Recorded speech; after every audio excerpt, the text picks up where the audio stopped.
Micro ওভেনে খাবার গরম করা যায় আমরা সবাই কম বেশি জানি, কিন্তু আমরা হয়তো অনেকেই জানি না মাইক্রো ওভেনে খাবার গরম করার পাশাপাশি আরও অনেক রকম কাজ করা যায়। তো এটা জানতে হলে আপনাকে পুরো ভিডিওটি দেখতে হবে। আজকের ভিডিওটি হতে যাচ্ছে অনেক গুরুত্বপূর্ণ। আসসালামু আলাইকুম এভরিওয়ান। আপনারা জানতে পারবেন আজ মাইক্রো ওভেনে আপনারা আরও কী করতে পারবেন। নরম হয়ে যাওয়া মুড়ি বা বিস্কুট বা চানাচুর ওভেনে 1 মিনিট গরম করে ফ্যানের বাতাসে 5 মিনিট রাখলেই তাজা ও মুচমুচে হয়ে উঠবে। ফ্রেশ রাখার জন্য কেক বা পাউরুটি আমরা অনেক সময় ফ্রিজে রাখি, কিন্তু হয়ে যায় শক্ত। কোনো সমস্যা নেই, আপনারা 30 সেকেন্ড বা 1 মিনিটের জন্য মাইক্রো ওভেনে দিলে একবারে নরম সফট হয়ে যাবে। যে কোনো ফলের জুস বানানোর আগে আস্ত অবস্থায় ওভেনে 10 সেকেন্ডের জন্য গরম করে নিন। সহজেই ফলের সবটুকু রস পেয়ে যাবেন। লেবুর রসও ফ্রিজ থেকে বের করতে এই একই পদ্ধতি ব্যবহার করুন। যে কোনো মশলা গুঁড়া করার আগে কাচের প্লেটে করে ওভেনে 1 মিনিট গরম করে নিন, তারপর ঠান্ডা করে গুঁড়া করুন। এটা হতে পারে জিরা, 5 ফোড়ন, এভাবেই গুঁড়ো করা যায়। এমনকি দারুচিনি, সাদা এলাচ, কালো এলাচও করতে পারবে। যে কোনো রকমের বাদাম ভাজতেও মাইক্রোওয়েভ ওভেন ব্যবহার করুন। মাত্র 2 মিনিটেই পেয়ে যাবেন তেল ছাড়া মচমচে বাদাম ভাজা। যে কোনো ভর্তা বা সবজি রান্না করার জন্য আগে ভাপিয়ে নিতে হয় অনেক সবজি। ঝটপট দেওয়া সবজি ভাপাতে ব্যবহার করুন মাইক্রোওয়েভ ওভেন। ঢাকনা কাচের মাটিতেই সবজি নিয়ে ওভেনে দিন। 3 থেকে 5 মিনিটে পেয়ে যাবেন সম্পূর্ণ ভাপানো সবজি।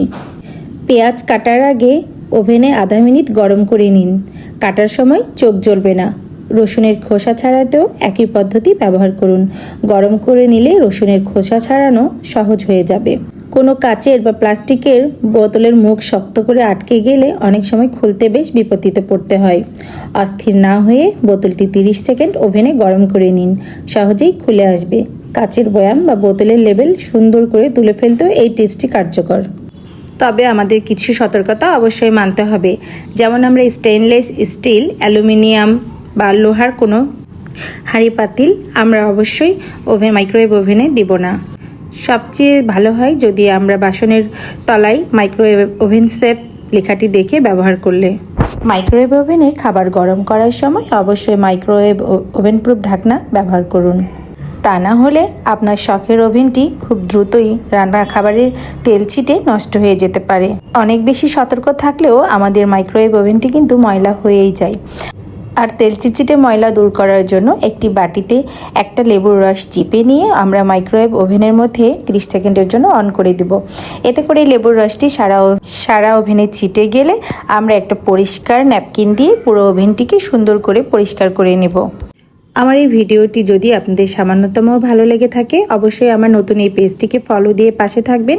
আমি এমন ইনফরমেটিভ ভিডিও প্রতিদিনই সন্ধ্যা 7টা থেকে 8টার মধ্যে একটা দিয়ে থাকি।